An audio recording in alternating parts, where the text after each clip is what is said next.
السلام علیکم۔ آج میرا موضوع ہے مہنگائی، پاکستان میں مہنگائی۔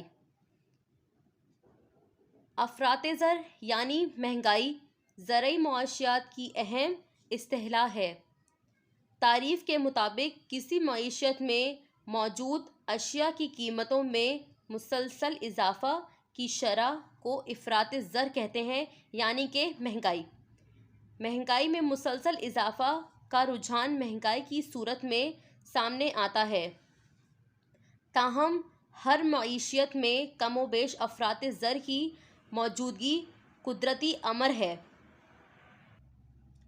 یہ اوسطاً 5 سے 6% سالانہ رہتا ہے، تاہم دیوالیہ معیشتوں میں افراط زر 1000% سے بھی تجاوز کر سکتا ہے۔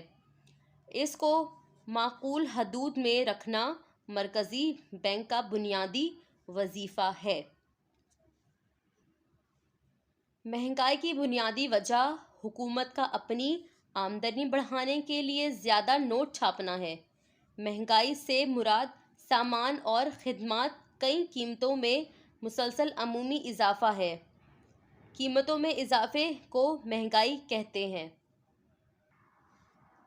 حالیہ دنوں میں اضافہ غیر معمولی ہے اور اس سے قومی اور انفرادی طور پر ہماری معیشت کے استحکام کو خطرے میں ڈال دیا ہے۔ گزشتہ صدیوں میں قیمتوں میں مسلسل اضافہ ہوتا رہا ہے۔ پاکستان میں مہنگائی ہماری معیشت کے لیے نہ ختم ہونے والی بیماری بن چکی ہے۔ ایک بار جب کوئی ریاست مہنگائی کے چکر میں پھنس جائے تو اس ریاست کے لیے اس سے چھٹکارا پانا مشکل ہو جاتا ہے۔ عوام کی قوت خرید بڑھنے سے گھریلو استعمال کی اشیاء کی قیمتوں میں اضافہ ہوگا۔ ٹیکس کی غلط پالیسی بھی قیمتوں میں اضافے کا ذمہ دار ہے۔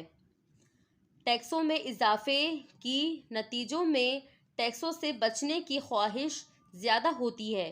اس طرح لوگ ٹیکس ادا نہ کرنے کا غلط راستہ اختیار کرتے ہیں اور قیمتوں میں اضافہ ہوتا ہے۔